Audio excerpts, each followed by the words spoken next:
નમસ્કાર દર્શક મિત્રો, સ્વાસ્થ્ય સેતુના એક નવા સ્વાસ્થ્ય સંવાદમાં આપ સૌનું સ્વાગત છે. આજે આપણે વાત કરવાના છે બાળકો વિશે. બાળકો એટલે દરેકના ઘરનું સેન્ટરનું એટ્રેક્શન, પણ જો બાળક બીમાર પડે તો એટલું જ ટેન્શનનો વિષય. એટલે આજે મારી સાથે છે doctor Fenil Thakkar. Welcome doctor Fenil. Hello. Doctor Fenil એક કન્સલ્ટન્ટ પીડિયાટ્રિશિયન છે અને અમદાવાદના વાડજમાં પ્રેક્ટિસ કરે છે. એ નિયોનેટોલોજી અને પીડિયાટ્રિશિયન તરીકે પ્રેક્ટિસ કરે છે.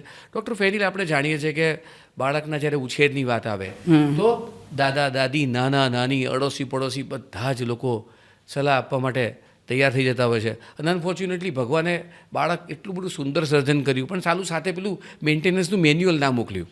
એટલે મા બાપને ખબર નથી પડતી કે દરેક નાની વસ્તુમાં શું કરવું શું. એટલે એટલા બધા કન્ફ્યુઝન ને એટલા બધા પ્રોબ્લેમ કે લોકો બધા ટેન્શનમાં આવી જાય છે. આપણે શરૂઆત બાળક જન્મે ત્યારથી કરીએ, વર્ષોથી સમજાવીએ છીએ. સરકારે પણ બહુ બધા પ્રયત્નો કર્યા કે ભાઈ આમ ના કરો, આમ ના કરો, પણ પેલી ગળથુથી તો સાહેબ પીવડાવી જ પડે, પેલું મધ તો બાળકને ચટાડવું જ પડે. તો ખરેખર આ બહુ જ અગત્યનું છે, કેમ લોકો મૂકતા નથી આને? ના, આ વસ્તુ અગત્યની નથી. ગળથુથીમાં ડિલિવરી થાય પછી અમને બધા કોમન એક ક્વેશ્ચન પૂછતા હોય છે કે શું અમે અમારા બાળકને મધ ચટાડી શકીએ છીએ? હવે એના સામેનું લોજિક એવું છે કે મધમાં છે ને ક્લોસ્ટ્રિડિયમ બોટુલિનમ નામનો એક બેક્ટેરિયા રહે છે, ધાતુ આપણે બીજકરણ કહીએ. એ આપણા આંતરડામાં છે ને બેક્ટેરિયાનું ઉત્પાદન કરે છે. ઓકે, બરાબર છે. એની સાઈડ ઇફેક્ટ એ છે કે એ શરૂઆત પહેલાં કબજિયાતથી કરતું હોય છે બાળકોમાં, પછી સ્નાયુમાં નબળાઈને બધું કરતું હોય છે. એટલે આમાં બાળકની એક્ટિવિટી ઓછી થઈ જતી હોય છે. બાળકનું જે સકિંગ રિફ્લક્સ કહીએ આપણે, દૂધ લેવાની કેપેસિટી, કે એમાં પણ ઘટાડો થઈ જતો હોય છે. એટલે અલ્ટિમેટલી પછી જો આખા બોડીના મસલ ઇન્વોલ્વ થઈ જાય, આ બીજકરણ ફેલાઈ જાય, તો પછી આ એક વસ્તુ ઇમરજન્સી કરાવી શકે છે. એટલે મારા મુતાબિક ગળથુથી આપણે આપવી જોઈએ નહીં. બેસ્ટ ગળથુથી કહું તો બ્રેસ્ટ મિલ્ક, જે ડિલિવરી પછી અમે હવે કરાવડાવતા હોઈએ છીએ કે સિઝેરિયન ટેબલ પર જ બાળક જન્મ થઈ જતું હોય, પછી પહેલો જ પ્રયત્ન એવું કરાવતા હોઈએ છીએ કે આપણા બાળકને મમ્મીનું ધાવણ જવું જોઈએ, ભલે એક ટીપું તો એક ટીપું. રાઈટ. પણ એ સૌથી બેસ્ટ વસ્તુ છે. એટલે ફાયદો તો તમે કહો છો એમ બાજુ મૂકી દઈએ, પણ એ બહુ બધું નુકસાન કરી શકે આપણે. બહુ હાનિકારક છે વસ્તુ. એટલે અગત્યનો મુદ્દો તમે કીધું કે ભાઈ કોઈ પણ ગળથુથી કહીએ કે કંઈ પણ વસ્તુ એડવાઇઝેબલ નથી અને એ સ્ટ્રિક્ટલી આપણે ના જ કરવી જોઈએ. બરાબર છે. હવે બીજું એક, બધા લોકો કે મારું બાળક બહુ બીમાર રહે છે, વારે વારે શરદી ઉધરસ થઈ જાય છે, નાના છોકરાઓમાં ખાસ જોવા મળે અને સિઝન બદલાય એટલે. તો આ ખરેખર કોઈ એલર્જી છે, કોઈ બાળકના ફેફસાની નબળાઈ છે, શું હોઈ શકે આમાં? એટલે વારે ઘડીએ શરદી ખાંસી થવા એના મલ્ટિપલ રીઝન્સ હોય છે. બરાબર છે. ક્યારેક બાળકોને એકદમ ખાલી નાકમાં ભરાવો થઈ જતો હોય છે, નેઝલ બ્લોક કહેતા હોઈએ છીએ આપણે. બરાબર છે. એના કારણે પણ અંતરસ જેવું આવે તો બાળક ખાંસી ખાવા લાગે છે. બીજી વસ્તુ કે આપણે નાનું બાળક કહીએ જેમાં ગેસ્ટ્રોઇસોફેગલ રિફ્લેક્સ, એટલે જે દૂધ પીવડાયું હોય આપણે એ પાછું ઉપર આવે, અને જે ઉપર આવે ગળામાં ઇરિટેશન કરાવે, એના કારણે પણ ખાંસી થતી હોય છે. એવું માનીએ છીએ કે જો ખાંસી અને શરદી 2 અઠવાડિયાથી વધારે લાંબુ ચાલે, બરાબર છે, જોડે જોડે નાકમાંથી આંખમાંથી પાણી પણ નીકળે, શરીરમાં લાલ લાલ ચાંઠા પડે, આવી કોઈ પરિસ્થિતિ ઊભી થાય તો એવું વસ્તુ કહેવાય કે બાળકને એલર્જીની તાસીર છે, ચલો માની લઈએ. બટ દર વખતે એલર્જી જ રીઝન છે એના શરદી ખાંસુનું, એ વ્યાજબી નથી. ઓકે. એટલે કોઈક વસ્તુ લાંબી ચાલે છે અને એલર્જીના બીજા લક્ષણો જો સાથે આપણને દેખાય છે તો એલર્જી જેવું આપણે માની શકીએ. બાકી ઘણી બધી વાર બની શકે કે, અને આપણને બધાને ખબર છે કે ભાઈ વર્ષમાં 4 સિઝન બદલાય એટલે 4 વાર ડૉક્ટર પાસે જવું પડે, 4 વખત બાળક બીમાર પડે. આની કંઈક પેટર્ન આપણે જુદી જોઈએ તો કદાચ એમાં વસ્તુ થઈ શકે. હા, એટલે સિઝન જ્યારે ઋતુ બદલાય ત્યારે ડબલ ઋતુ થાય ત્યારે બાળકને ટેમ્પરેચર ચેન્જના કારણે નોર્મલી રની નોઝ ને શરદીને એના કારણે સાધારણ ખાંસી થાય, કોમન છે. પણ એ એલર્જીની જ નિશાની નથી. બરાબર છે. એ એક નોર્મલ ફિનોમિના છે. એટલે દર વખતે આપણે કન્ક્લુઝન પર જમ્પ કરું કે એલર્જી છે, મારું બાળક નબળું છે, વારે ઘડીએ બીમાર પડતું રહે છે, એટલે એ વસ્તુ ખોટી છે. અને પેલું કે સાહેબ ઇમ્યુનિટી નબળી છે, મારા બાળકની ઇમ્યુનિટી ઓછી, દવા આપી દો. હા, એટલે બધા પેરેન્ટ્સ ઓપીડીમાં કોમનલી આ વસ્તુ બહુ કહેતા હોય છે, પણ એમને એવું જ એડવાઇસ કરતા હોય છે કે સિઝનલ જો વેરિએશન આવે તો આ વસ્તુ બહુ કોમન છે, અને ઘરનો હેલ્ધી ડાયટ જ બાળકને મળે એ જ સૌથી મોટી વસ્તુ છે, એને જ રોગપ્રતિકારક શક્તિ વધારતું હોય છે આપણી. અને બીજું એક પેલું દાંત આવવાની પ્રક્રિયા છે. આપણને ખબર છે કુદરતી જે 6 મહિના થાય એટલે દાંત આવવાની શરૂ થાય. એટલે ઘણા બધા એમ કે અમારા બાળકને તો દાંત જાડાથી આવ્યા હતા, અમારા બાળકને દાંત તો તાવથી આવ્યા હતા, અને પગ આવે પછી જ દાંત આવે. તો આપણી આ દાંત તો કંઈ જાદુઈ સાયન્સ છે શું બધું ચાલુ? નોર્મલી દાંત આવવા એટલે ટીથિંગની પ્રોસેસ છે, નોર્મલી બાળક 6 મહિનાનું થાય પછી આપણે ચાલુ થતી હોય છે. 6 થી 18 મહિનામાં દાંત આવે બાળકોને આપણે કહેતા હોઈએ છીએ. રાઈટ. હવે જ્યારે દાંત આવતા હોય છે ત્યારે બેઝિકલી શું થાય છે કે બાળક ચીડિયું વધારે થઈ જતું હોય છે. બિલકુલ. રાધર કે એને દુખાવો થવો કે તાવ આવો, હા સ્લાઇટ બોડીનું ટેમ્પરેચર રેઝ થતું હોય છે બાળકોનું, કે આપણે અડીએ તો માથું ગરમ લાગે, શરીર ગરમ લાગે. પણ સ્ટડીઝ એવું કહેતી હોય છે કે અગર જો થર્મોમીટર પર આપણે ટેમ્પરેચર માપીએ અને 100 ઉપર હોય તો આપણે એવું કહી શકીએ કે ટીથિંગના કારણે નથી. ટેમ્પરેચર અગર 100 ઉપર ડોક્યુમેન્ટ કરે છે થર્મોમીટર, તો એ બીજું કોઈક ઇન્ફેક્શન અથવા વાયરલ અથવા એને ફીવર છે, એ ટીથિંગના કારણે નથી. પરફેક્ટ. નોર્મલી સાયન્સ જેવી છે ટીથિંગની, આપણે કહેતા હોય છે કે દાંત આવવા ત્યારે કે લાળ પડવી મોઢામાંથી વધારે આપણા, બાળક થોડું ચીડિયું થઈ જવું, થોડું બોડી ગરમ થવું બસ, અને થોડું આંગળીઓ મોઢામાં નાખવી. પણ આ તાવ આવો, ઝાડા થવા એ સાચી વસ્તુ નથી. એટલે આપણે એવું દરેક વસ્તુનું પેલું લોકો નિદાન બી જાતે કરી લે ને દવાઈ જાતે કરી લે કે હા તો કે તને ખબર ના પડે કે અમારા જમાનામાં બધું આવું જ થતું કે દાંત આવે એટલે ઝાડા તો થાય, ખોટી કે ડૉક્ટર પાસે જવાની જરૂર નહીં. ના, અત્યારે બી ઓપીડીમાં એવું જ છે કે કોઈ બી પેરેન્ટ આમ લઈને આવતું હોય છે બાળક 6-7 મહિનાનું કે ઝાડા થઈ ગયા છે, દાંત આવે છે, જોઈએ આપો ને તમે. એટલે અમે એમને આવું જ સમજાવતા હોઈએ છીએ કે દાંતના કારણે ઝાડા અથવા તાવ આવો વ્યાજબી નથી એમ. હા, બોડીનું ટેમ્પરેચર જે મેં કીધું એ પ્રમાણે રેઝ થાય છે, પણ એ થર્મોમીટર પર 100 ઉપર ડોક્યુમેન્ટ કદી નહીં થાય. ઓકે. એટલે આપણે અત્યારે પેરાડોક્સમાં જીવીએ છીએ કે એક પેલું દાદીમાનું શાસ્ત્ર છે ને બીજી બાજુ આ સોશિયલ મીડિયાનું પ્રેશર છે. અનફોર્ચ્યુનેટલી બંને અમુક ટાઈમે ની મેજોરિટી ટાઈમે ખોટા હોય છે, જે સાયન્સ સાથે કોન્ટ્રાડિક્ટ કરે છે, અને એટલે જ આપણે આજે સાથે આ ડાયલોગ પર વાત કરી રહ્યા છે. હવે બીજું હમણાં એક કોરોના પછી તો આમે એટલે વેક્સિન અવેરનેસ બાળકો માટે તો આમે પણ ઘણી જ છે, અને કોવિડ પછી એક વેક્સિન એક જનરલ ચર્ચાનો વિષય બની ગઈ છે. પણ જ્યારે બી કોઈને કહીએ ને કે ભાઈ આમ રસી આપવાની, તો તમે તો સાહેબ એમ કે લાંબુ લાઈન કરી દીધી, અમારા જમાનામાં તો 3 રસી આવતી અને બધું ચાલતું, હવે આટલી બધી વેક્સિન કેમ લેવાની? હા, જો નોર્મલી છે ને શરૂઆતી રીતે કરીએ કે 2 પ્રકારના શેડ્યુલ હોતા હોય છે. ગવર્મેન્ટનું શેડ્યુલ હોતું હોય છે અને એક પ્રાઇવેટ નું શેડ્યુલ હોતું હોય છે વેક્સિનેશનનું, બરાબર છે. હવે ગવર્મેન્ટમાં એ બધી વેક્સિનેશન્સ અવેલેબલ છે કે જે વેક્સિન પ્રિવેન્ટેબલ ડિસીઝ છે, જે આપણે વેક્સિન આપીને આપણે ડિસીઝને રોકી શકીએ છીએ, બીમારીને રોકી શકીએ છીએ.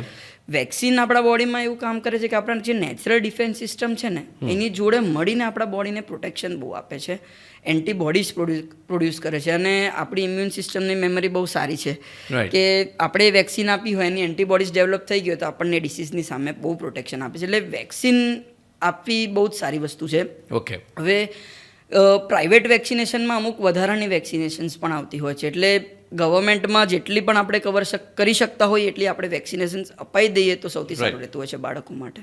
ઓકે. એટલે વેક્સિન તમે કીધું એમ કે શરીરને ડિફેન્સ સિસ્ટમને મજબૂત કરે છે દુશ્મન સામે લડવા માટે. એટલે જેટલી પણ વેક્સિન આપી શકાય જે જરૂરી છે, એસેન્શિયલ વેક્સિનનું લિસ્ટ છે, જેમ ગવર્મેન્ટ બહાર પાડે છે, પીડિયાટ્રિક એસોસિએશન બહાર પાડે છે, એ અપાવી જ જોઈએ. પણ હવે આટલી બધી વેક્સિન ડૉક્ટર તો કે હવે 2-4 છૂટી જાય તો ના ચાલે?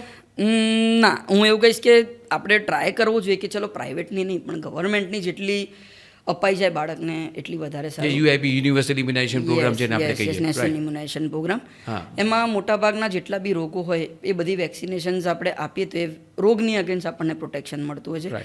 માન્યતા એવી હોય છે કે વેક્સિન આપવાથી બાળકને બહુ તકલીફ થતી હોય છે, પણ વેક્સિન આપવાથી ખાલી જોવા જઈએ તો બહુ એની સાઈડ ઇફેક્ટ નથી, 2-3 સાઈડ ઇફેક્ટ છે. કે વેક્સિનેશનથી સાધારણ તાવ આવી શકે કદાચ બાળકને, બરાબર, જે જગ્યાએ આપણે વેક્સિન લગાવીએ એ જગ્યાએ થોડી લાલાશ થવી ખાલી, અને સાધારણ કોઈક કેસીસમાં રિએક્શન આવવું, પણ એ બહુ 1% કોમન કેસનું જ રીઝન છે. એટલે હું એવું કહીશ કે પ્રાઇવેટ નહીં પણ ગવર્મેન્ટમાં જેટલી વેક્સિનેશન જાય એટલું વધારે સારું છે. ઓકે. એટલે જે મિનિમમ રિક્વાયરમેન્ટ વેક્સિન છે એ તો બધાએ અપાવી જોઈએ, કારણ કે વેક્સિન એ આપણું બીમારી સામે લડવાનું શસ્ત્ર છે. હવે એક પેલો બીજો વર્ડ હમણાં બહુ ફેમસ થયો છે, કેચઅપ વેક્સિનેશન.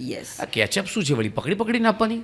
ના, એવું નથી. કેચઅપ વેક્સિનેશન આપણે શું કહીએ છીએ કે જે બાળકોએ વેક્સિન લીધેલી છે અને વચ્ચે છૂટી ગઈ છે, અથવા તો એને જન્મથી કે રસી જ નથી લીધી બાળકે, એટલે એવામાં આપણે કેચઅપ વેક્સિનેશન આપણે કરી શકીએ છીએ. એટલે એક એ પદ્ધતિ છે કે જે બાળક મિસ આઉટ થઈ ગયું છે, જેને પ્રોપર શેડ્યુલ ફોલો નથી થયું, ઓકે, એને આપણે ઇમ્યુનાઇઝ કરી દઈએ તો વધારે સારું. આપણે તમે યુઆઈપી વિશે તો વાત કરી, ગવર્મેન્ટના યુનિવર્સિટી ઇમ્યુનાઇઝેશન પ્રોગ્રામ માટે, પણ આપણને ખબર છે કે અમુક વેક્સિન મિસિંગ હોય છે, તો એ વેક્સિન ખરેખર અગત્યની છે ને અપાવી જોઈએ, શું કહેશો તમે એના માટે? ગવર્મેન્ટ અને પ્રાઇવેટ વેક્સિનમાં અમુક વેક્સિનેશનનો જ ફરક છે ખાલી. ઓકે. જેમ કે હિપેટાઇટિસ એ એટલે કમળો કહીએ જે આપણે ખાવા પીવાથી થતો હોય એની રસી પ્રાઇવેટમાં મળતી હોય છે. બીજી રસી જે મળતી હોય છે ટાઇફોઇડની મળતી હોય છે, ઓકે, અછબડાની મળતી હોય છે, ગર્ભાશયના કેન્સરની રસી મળતી હોય છે, બહુ અગત્યની, અને સ્વાઇન ફ્લૂની રસી મળતી હોય છે. અમુક આપણા અત્યારે ઇન્ડિયામાં પ્રોમિનન્ટ નથી પણ અમુક જગ્યાએ મેનિંગોકોકલ વેક્સિનેશન પણ આપતા હોય છે, એટલે આટલો ડિફરન્સ રહેતો હોય છે. હવે હું એવી સલાહ આપીશ કે જેટલી ગવર્મેન્ટમાં આપી શકીએ એટલી તો કમ્પલસરી આપવી જોઈએ. અને જો વાંધો ના આવતો હોય ને આટલી અમુક વેક્સિનેશન જે રહી જતી હોય અને પ્રાઇવેટમાં આપી દઈએ તો આપણા બાળકને આ રોગોના અગેન્સ્ટ પ્રોટેક્શન મળશે. એટલે આપી જઈએ તો વધારે સારું. એટલે આ રસી પણ તમે જે કીધું એ પણ રસી ગવર્મેન્ટ પ્રોગ્રામની અપાવી ઉપરાંત આટલી અપાવીએ તો બાળકની હેલ્થનું આપણે વધારે ગૌરવ કરીએ. વધારે સારું. યસ. હવે આપણે રસી પરથી એક પાછા બીજા રોજબરોજના કોમન ટોપિક પર શિફ્ટ થઈએ, તાવ. એ તાવ એટલે એક એવી વસ્તુ છે જાણે ઘરમાં છોકરી બીમાર પડે એટલે પેલું બોમ્બ ફૂટ્યાની લાકડી થઈ જાય, હાથ તૂટી પડ્યું, બધા જ એક્શનમાં આવી જાય, ઓફિસમાં રજા પડી જાય, સ્કૂલમાં રજા પડી જાય, આડોશી પાડોશી પૂછે ને દાદા દાદી એક્શન, નાના નાની બધા એક્શનમાં આવી જાય. તો શું ખરેખર તાવ બાળકમાં તાવ આવો એટલી ડેન્જરસ વસ્તુ છે કે શું છે? બેઝિકલી સાયન્સ શું છે? તાવ આવે કેમ? હા, જો તાવ હું એવું કહીશ કે આપણો દુશ્મન નથી, મિત્ર છે પહેલી વસ્તુ તો. ઓકે. એનું રીઝન શું છે કે કોઈ પણ પ્રકારનો વાયરલ કે બેક્ટેરિયા આપણા બોડીમાં અગર લાગ્યું હોય, બરાબર છે, તો આપણી બોડીની જે ઇમ્યુન સિસ્ટમ છે, રોગ પ્રતિકારક શક્તિ, એ બંનેની અગેન્સ્ટ ફાઇટ કરે છે. અને જ્યારે ફાઇટ થાય છે ત્યારે આપણા બોડીમાં એનું ટેમ્પરેચર રેઝ થાય છે. ઓકે. તો આપણને એક નિશાની આપે છે કે તમારી બોડીમાં કંઈક ખોટું થઈ રહ્યું છે અત્યારે, બરાબર છે. અગર એ નિશાની ના મળતી હોત તો પછી આપણે બહુ લાંબી બીમારી થઈ જાય પછી જ આપણને એની સાઇન મળી હોત કે બિલકુલ. હા, અત્યારે જો અગર તાવ આવતો તો આપણે જલ્દી ચેતી જઈએ કે ના તાવ આવે છે એટલે બોડીમાં કંઈક છે અત્યારે. તો દુશ્મન કરતાં આપણે ખરેખર એને આપણો મિત્ર સમજવું જોઈએ. ઓકે. એટલે તાવ એ અલ્ટિમેટલી એક બેનિફિશિયલ છે કે રેડ લાઇટ છે જેને કહીએ કે જે તમને કહે છે કે કંઈક છે, એની પર ધ્યાન આપવું. એટલે એનાથી ડરવું નહીં. યસ. ઓકે. અને બીજું એક કોમન પેલું છે કે થર્મોમીટર તો બધું બરાબર છે પણ પહેલાં જમાનામાં દાદી આવે આમ કપાળ પર હાથ મૂકીને કે આને તો બહુ તાવ છે, તાવની દવા આપી દો. તો શું ખરેખર તાવ માપીએ નહીં તો ચાલે? આપણે મળીને અને એવું કહેવાય છે કે માની સ્કિન સૌથી સેન્સિટિવ હોય, તાવ આવે તો માને સૌથી પહેલી ખબર પડે, તો ચાલે આમ પેલું કે ભાઈ આમ માં ચેક કરીને કે તાવ છે અને તાવની દવા પકડાઈ દેવાની, ચાલે એવું? ના, હજી બી અત્યારે એવી જ માન્યતા છે કે ઉપડીમાં કોઈ બી મધર બચ્ચાને લઈને આવે છે તો સાહેબ બહુ ગરમ હતું, માથું બહુ તપતું હતું. યસ. હા. યસ. પણ અમે પૂછીએ પછી બીજો પ્રશ્ન કે તમે તાવ માપે તો ના, માથું તપતું હતું, શરીર હાથ પગના તળિયા તપતા હતા એટલે અમે તાવની દવા પીવડાવી દીધી છે. પણ નોર્મલી શું રહેતું હોય છે કે અમુક બાળકોમાં કેવું હોય છે કે માથા અને હાથ પગના તળિયામાં લોહીનો પ્રવાહ થોડો વધારે હોય જ્યારે એમનો ગ્રોથ થતો હોય છે ત્યારે. એટલે જ્યાં આગળ લોહીનો પ્રવાહ હોય, બ્લડ ફ્લો વધારે હોય એવું કહીએ તો એ પાર્ટ ગરમ રહેવાનો જ છે. ઓકે. બરાબર છે. પણ ખરેખર આપણા બોડીમાં જે તાવ છે કે નહીં, આપણે બગલમાં કે મોઢામાં થર્મોમીટરથી જ મેઝર કરવું જોઈએ પહેલાં તો. જો એ તાવ થર્મોમીટર પર 100ની ઉપર ડોક્યુમેન્ટ થાય તો જ આપણે એને તાવ માનવું જોઈએ, તો જ આપણને વસ્તુની ખબર પડવી જોઈએ. આમાં કેવું છે કે અમુક હવે મેડિકેશન્સ લોકો ઘરે રાખતા હોય છે અને શરીર ગરમ લાગે એ પ્રમાણે પછી દવા આપી દે છે. બહુ ફેમસ પેલી ફ્લેમ છે, પેલી સ્યુલાઇટ છે, બધું પકડાઈ જ દે તરત એમ. હા, પણ એ દવાઓની અગર તાવ ના હોય તો જરૂરત જ નથી. પછી ખોટી દવાઓ પીવડાવતા રહીએ તો આપણે દવાઓની પણ આડઅસર થઈ જાય. એટલે ખરેખર જો તાવ છે કે નહીં આપણે જાણવું હોય તો આપણે થર્મોમીટરથી માપીએ 100 ઉપર તાપમાન જો નોટ થાય તો આપણે 100% એને ફીવર કહી શકીએ. ઓકે. અને બીજું કે બાળકને તાવ આવે તો મેં કીધું એમ કે બધું આમ બધી સિસ્ટમ બધી એક્શનમાં આવી જાય, સાહેબ જલ્દી મટાડો, સાહેબ એક કામ કરો ને પહેલા દિવસે એન્ટીબાયોટિક આપી જ દો. એટલે પેલું તાવ અને એન્ટીબાયોટિક એ બે સિનોનિમ થઈ ગયા છે. શું તમે કહેશો એના માટે? તાવ આવો ત્યારે દર વખતે એન્ટીબાયોટિકનો રોલ હોતો નથી, બરાબર છે. એવું વસ્તુ કહેવાય છે કે જો અગર શરદી ખાંસી પહેલાં ચાલુ થાય અને પછી તાવના લક્ષણો દેખાય તો મોટા ભાગના કેસીસમાં વાયરલનો તાવ હોય. હવે વાયરલનો તાવ એવું રહેતું હોય છે કે 2 કે 3 દિવસ સુધી રહેતું હોય છે. એમાં આપણે સિમ્ટોમેટિક સારવાર જેમ કે માથે પોતા મૂકવા, જરૂર પડે તો પેરાસિટામોલ દવા આપી જો તાવ આવે તો, અને 2-3 દિવસ આપણે જોવું જોઈએ. અગર બેક્ટેરિયલ ઇન્ફેક્શન હોય ત્યારે શું જોવા મળશે કે તાવ રહેશે ને ત્યારે બચ્ચું એકદમ નબળું પડી જશે, પણ ઉતરશે તો બી બચ્ચું નબળું જ રહેશે. પણ વાયરલના કેસીસમાં એવું રહેતું હોય છે કે અગર તમે તાવની દવા આપો ને તાવ ઉતરી જાય તો બચ્ચું એકદમ એક્ટિવ ને બચ્ચું રમવા માંડશે. તો એવું કહેવાય કે નોર્મલી આપણે તાવ આવતો હોય તો 2 દિવસ તો મિનિમમ સિમ્ટમેટિક ટ્રીટમેન્ટ આપીને રાહ જોવી જોઈએ અલ્ટિમેટલી કે એન્ટીબાયોટિકની ખરે જરૂર છે કે નહીં. તો તાવ 2 દિવસ પછી જ આપણને આઈડિયા આવે. પણ દર વખતે તાવ આવે ને એન્ટીબાયોટિક આપી દેવી એ સારી વસ્તુ નથી. કારણ કે એન્ટીબાયોટિક્સના કારણે રેઝિસ્ટન્સ બહુ ડેવલપ થતું હોય છે.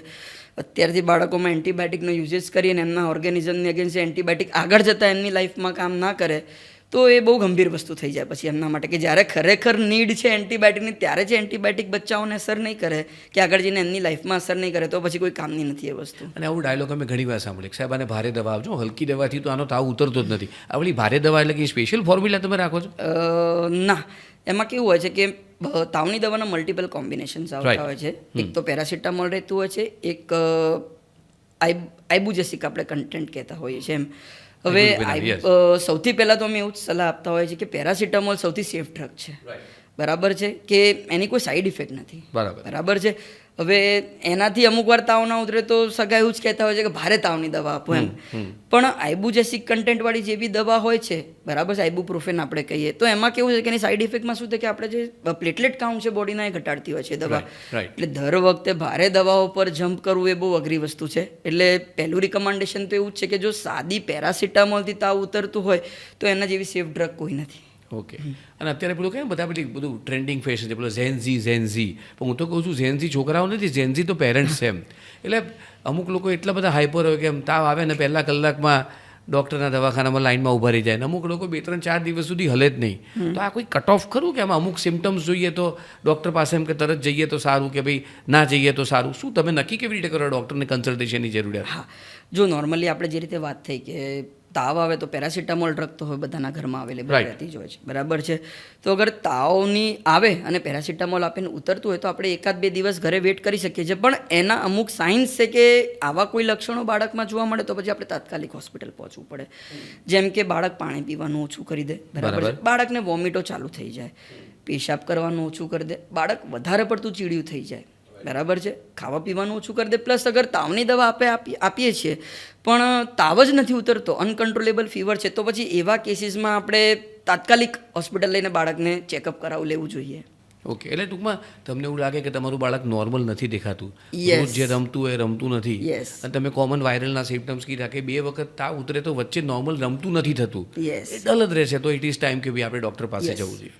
અને આ પહેલા જમાનામાં પેલા પોતા મૂકતા, એ પોતા મૂકવાનું ખરેખર ફેશનમાં છે કે બધું ગયું અત્યારે? ના, છે જ, પણ લોકોની માન્યતા એવી છે કે લોકો ખાલી અમુક લોકો એવું કહેતા કે ઠંડા પાણીના પોતા મૂકવા જોઈએ, બરાબર, પણ એવું નથી. આપણે નોર્મલ જે ટેપ વોટર આવતું હોય છે આપણે એના પોતા પણ મૂકી શકતા હોઈએ છીએ. રાઈટ. પ્લસ બીજી વસ્તુ એવું છે કે લોકો વધારે પડતું એવું કહેતા છે કે માથે પોતા મૂકતા હોય છે, એમ કે માથે સાહેબ પોતા મૂકે છે તોય છતાં તાવ ઉતરતો નથી, પણ અસલી લોજિક એવું છે કે ભીના કપડાથી આખું શરીર લૂછાવવું જોઈએ આપણે, રાધર કે ખાલી કપાળ ઉપર એ કપડું મૂકવું જોઈએ.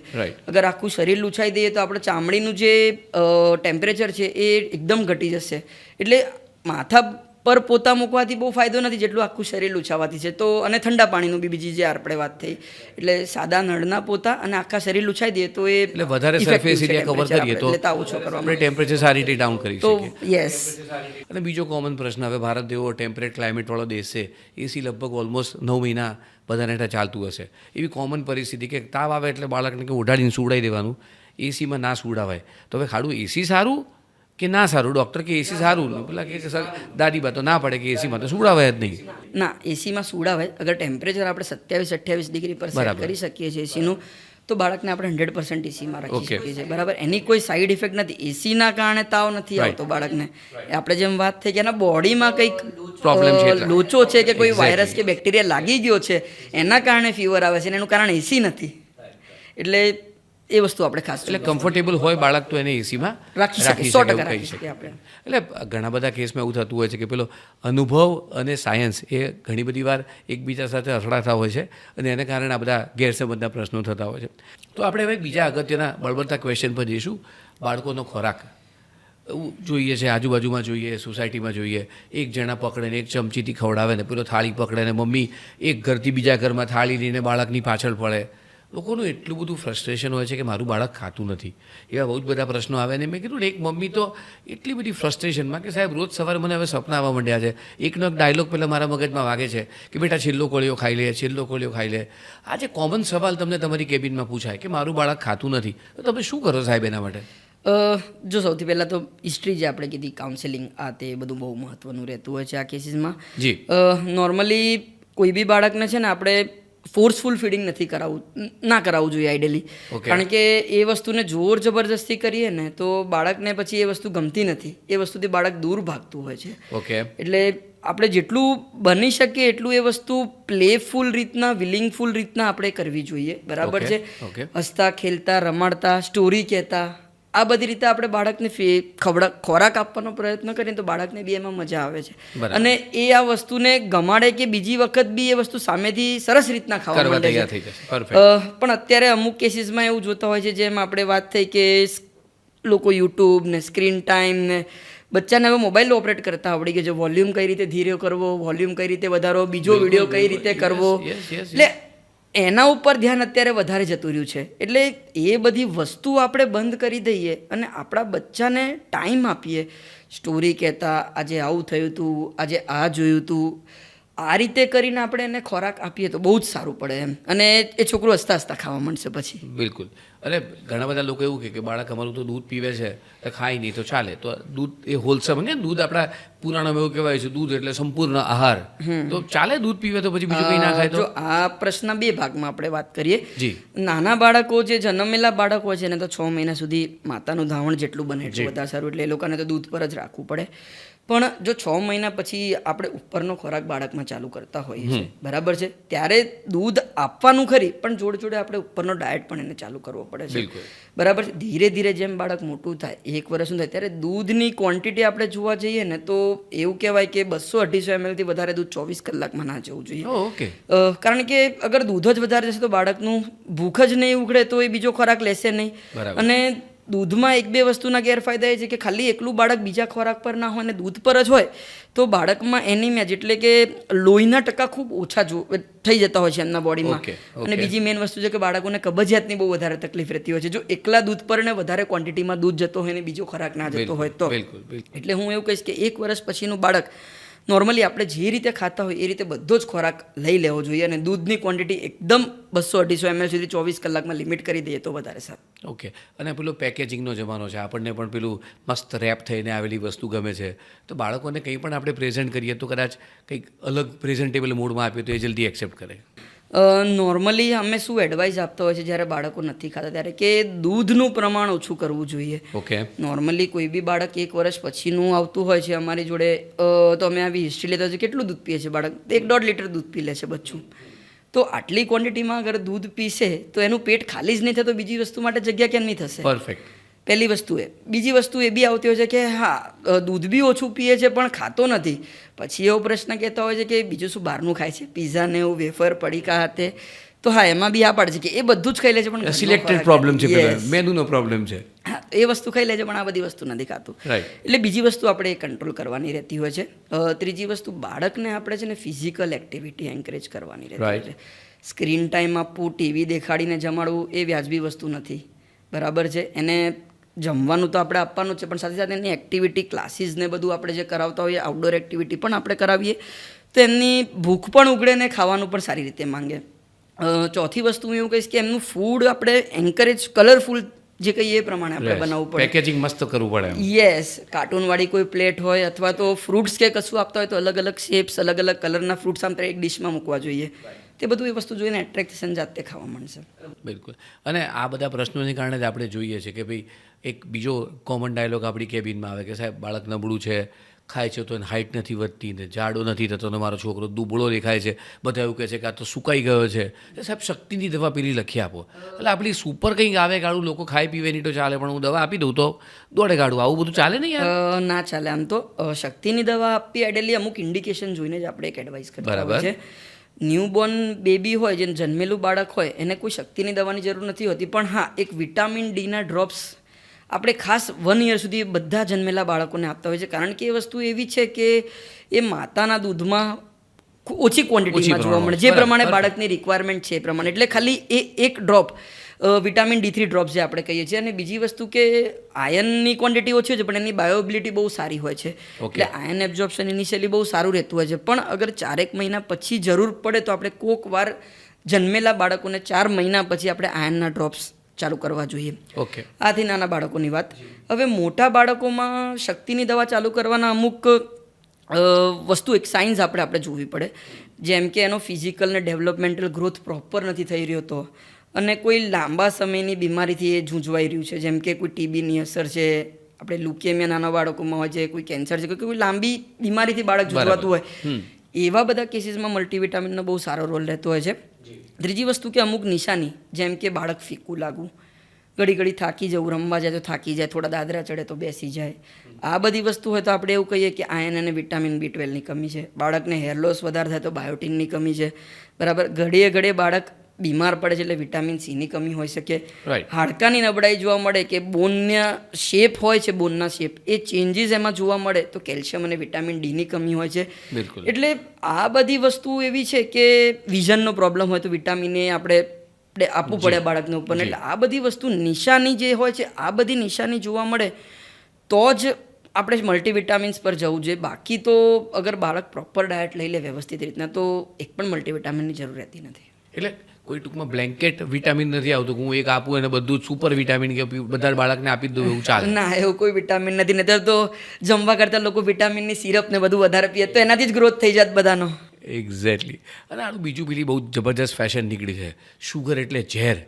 અમે તો અમારા બાળકને 2 વર્ષ સુધી શુગર ચખાડી જ નથી, 3 વર્ષ સુધી શુગર નથી ચખાડી. તો સારું, શુગરમાં એવું તો કયું ઝેર છે કે જે અત્યાર સુધી અપાતું હતું ને હવે આપણે ખરેખર કોઈ એમાં કોઈ મેડિકલ ઇન્ડિકેશન છે જેને કારણે તમે ના પાડો છો કે આ બધું ક્યાંકથી ઊભી કરેલું ગિમિક છે? યસ, 2 વસ્તુ આમાં છે, સોલ્ટ અને સુગર. સોલ્ટ એવી વસ્તુ છે કે જે અમે 1 યરથી નાના બાળકોમાં રિકમેન્ડ નથી કરતા. બરાબર છે. અને સુગર જેમ આપણે તમે કીધું કે રીતે 2 વર્ષ પછી જ જનરલી ચાલુ કરતા હોય છે. બરાબર. હવે શુગરમાં શું થતું હોય છે કે શુગરમાં ગ્લુકોઝનું લેવલ વધારે રહેતું હોય છે. બરાબર. એના કારણે એનર્જી લેવલ બહુ વધતું હોય છે. એટલે એમાં બાળકોના સ્લીપ ડિસ્ટર્બન્સ એટલે ઊંઘ પ્રોપર ના થવી એ બધું બહુ કોમન જોવા મળતું હોય છે. રાઈટ. બીજી વસ્તુ કે શુગરના કારણે બેઝિકલી દાંતનો સડો ને બધું કેસીસ જોવા મળતા હોય છે. અને એક્સેસિવ શુગર થઈ જાય તો એગ્રેસિવ બિહેવિયર બાળકોનું, એકેડેમિક પરફોર્મન્સ, લર્નિંગમાં થોડું પ્રોબ્લેમ, લર્નિંગ ડિસેબિલિટીઝ જે આપણે કહીએ, આ બધી વસ્તુઓ બહુ પછી કોમન જોવા મળતી હોય છે. અને લાંબા ગાળે જોવા જઈએ આગળની જિંદગીમાં લોંગ ટર્મ સાઈડ તો ડાયાબિટીસ છે, ઓબેસિટી છે, આ બધી વસ્તુ બી કોમન છે. એટલે અર્લી સ્ટેજમાં જો આપણે ચાલુ કરી દઈએ તો બાળક માટે ખૂબ ખરાબ વસ્તુ કહેવાય. એટલે અલ્ટિમેટલી કે ભાઈ પહેલેથી આપણે મોડરેશન જાળવતા શીખીએ કે ભાઈ ઓછું ખાવાનું છે, જે વધારે પડતી સ્વીટ્સ કે આર્ટિફિશિયલ સ્વીટનેસવાળી વસ્તુઓ આપણે ના આપીએ, સોફ્ટ ડ્રિંક્સ ના આપીએ, તો આ બધા પ્રશ્નો પહેલેથી જ આપણે ટાળી શકીએ. બાળકનો માનસિક વિકાસ જ એવી રીતે થાય કે ભાઈ આ વસ્તુ મારે પહેલેથી નથી ખાવાની. પણ એ વર્જ્ય નથી, એવું કંઈક ઝેર નથી કે ભાઈ હું કંઈક આપું જ નહીં, એવું કંઈ વસ્તુ ક્વોન્ટિટી એક બાંધી દેવી જોઈએ આપણે કે એક્સેસમાં બાળક દર વખતે ચોકલેટ હોય, પેસ્ટ્રી હોય, કોકાકોલા હોય, આ જ ના પીતું હોય. એટલે આપણે લિમિટ બાંધવી પડશે એના માટેની. બરાબર, બિલકુલ. કોઈ બી વસ્તુ લિમિટમાં સારી છે પણ લિમિટની બહાર એ વસ્તુ પછી આ બધી જે આપણે સાઈડ ઇફેક્ટ જણાય એ થવાના ચાન્સીસ બહુ જોવા મળતા હોય છે. સો ડૉક્ટર ફેનિલ, ખરેખર આપણે જે કોમન ટોપિક પર આજે કન્વર્સેશન કર્યું, ફીવર પર વાત કરી, વેક્સિન પર વાત કરી, આ બધાનું તાત્પર્ય એક જ છે કે always it is better to be an informed parent. Hyper parent, પેલું કેવું ઝેન્ઝી પેરેન્ટ્સ કરતાં આપણે ઇન્ફોર્મ્ડ પેરેન્ટ્સ રહીએ. જ્યારે જરૂર છે ત્યારે ડેન્જર સાઇન્સને આઈડેન્ટિફાઈ કરતાં શીખીએ. અને આપણે કીધું કે પેરેન્ટિંગનું કોઈ મોડ્યુલ નથી કે ભાઈ આ વાંચી લીધું, એમાં લખ્યું હોય કે બધા બાળક, અને બાળક હંમેશા બધા કે બાળક કોઈ રોબોટ નથી કે તમે બટન દબાવો એટલું જ ચાલે, તમે બટન દબાવો ત્યારે સૂઈ જાય ને બટન દબાવો ત્યારે ઉઠે. એ નથી. બાળક એ ભગવાને એ કુદરતે કરેલું એક કરિશ્મા છે. તો આપણે એને પણ બાળપણ એન્જોય કરવા દઈએ અને મા બાપ તરીકે આપણે પણ માતૃત્વ એન્જોય કરીએ અને સાયન્સને સાથે રાખીએ. લોકોના સલાહ માન્યા કરતાં મને લાગે છે કે આખું બધું સરસ થશે. હવે આપણે એક ઇન્ટરેસ્ટિંગ આયામ તરફ જે એક રેપિડ ફાયર કહીએ જેનાથી આપણે પેલું કરીશું. આનો જવાબ તમે હા ના આપી શકો અને કદાચ તમારે કોઈ ડિસ્ક્રિપ્શન એડ કરવું હોય તો તમે એમાં ઓલવેઝ કરી શકો છો. દાંત આવે એટલે દુખાવો થાય જ? ના, થોડું ચીડિયું રહે બાળક, થોડું શરીર ગરમ થાય પણ દુખાવો ના થાય. અને બ્રેસ્ટ ફીડિંગ તો કોઈ દિવસ પૂરતું આવે જ નહીં, ઉપરથી તો સાહેબ પીવડાવવું જ પડે. ના, એ વસ્તુ વ્યાજબી નથી. બટ હા, બ્રેસ્ટ ફીડિંગ અગર બાળક સારું લેતું હોય તો એની નિશાની શું છે કે બાળકનું પેશાબ સારું થવું જોઈએ, દૂધ લીધા પછી બાળક વ્યવસ્થિત સૂઈ જતું હોય અને વજનમાં વધારો મળતો હોય. જો આ બધી વસ્તુ ફૂલફિલ થતી હોય તેનો મતલબ તમારું બ્રેસ્ટ ફીડિંગ સફિશિયન્ટ આવે છે. અને અગર ઇનસફિશિયન્ટ રહેતું હોય તો જ પછી આપણે બીજા ઓપ્શન વિચારવા જોઈએ. ઓકે. તાવ આવે એટલે એન્ટીબાયોટિક તો આપવી જ પડે? ના, જરૂર નથી.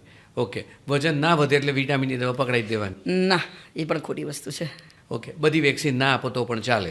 ના, આપણે જે રીતે વાત થઈ કે જેટલી ભલે પ્રાઇવેટમાં ના પોસાતું હોય તો જેટલી સરકારીમાં આવે એટલી તો લેવડાવી જ દેવી જોઈએ, કારણ કે ફ્રી ઓફ કોસ્ટ રહેતી હોય છે અને એમાં ન્યુમોનિયાના આ તે બધા મેજર રોગો કવર થઈ જતા હોય છે. તો વેક્સિન તો જેટલી જાય એટલી વધારે સારું. ઓકે. અને વેક્સિનથી વીકનેસ આવી જાય? ના, એ વસ્તુ ખોટી છે. ખાલી સાધારણ તાવ અથવા જે જગ્યાએ આપણે રસી મૂકીએ એ જગ્યાએ સાધારણ લાલાશ થવી, એ બે જ એની સાઈડ ઇફેક્ટ છે. આખી વીકનેસ આવી જવી એ ખોટી વસ્તુ છે. બાળક માટે ઊંઘ એના વિકાસ માટે અગત્યની નથી? ના, ઊંઘ સિવાય બાળકનો વિકાસ થોડો અઘરો છે. એટલે પ્રોપર સ્લીપ એને જો મળશે તો એની એક્ટિવિટી ડે દરમિયાન, એનું એટેન્શન એ ડે દરમિયાન વધારે સારી રીતના રહેશે. તો સ્લીપ તો પ્રોપર જ છે વિકાસ માટે. ઓકે. અને નાના બાળક છે એટલે બ્રશ ના કરે તો ચાલે? ના, ખોટી વસ્તુ છે. નાના બાળકોને સ્પેશિયાલિસ્ટ ટૂથપેસ્ટ પણ હવે અવેલેબલ રહેતી હોય છે. જી.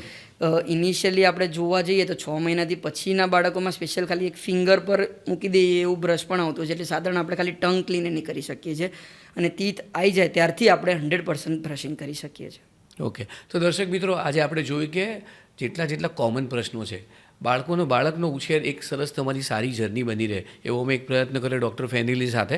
So thank you doctor Fenil, તમે બહુ સરસ ઇન્ફોર્મેશન આપી કે જેને કારણે પેરેન્ટિંગ બીકમ્સ એ ફન. પેરેન્ટિંગ કરવાની મજા આવી જોઈએ. તમે આજે જે ગાળો ભગવાને તમને આજે સુંદર સમય આપ્યો છે એનો આપણે સરસ રીતે ઉપયોગ કરીએ, મિસ ઇન્ફોર્મેશનથી દૂર રહીએ અને બાળકને પણ મજા કરવા દઈએ, એનું બાળપણ માણવા દઈએ અને આપણે પણ પેરેન્ટિંગ એન્જોય કરીએ તો બધાને મજા આવશે. થેન્ક યુ દર્શક મિત્રો, આજે સ્વાસ્થ્ય સેતુ સંવાદમાં અમારી સાથે જોડાવા બદલ થેન્ક યુ વેરી મચ.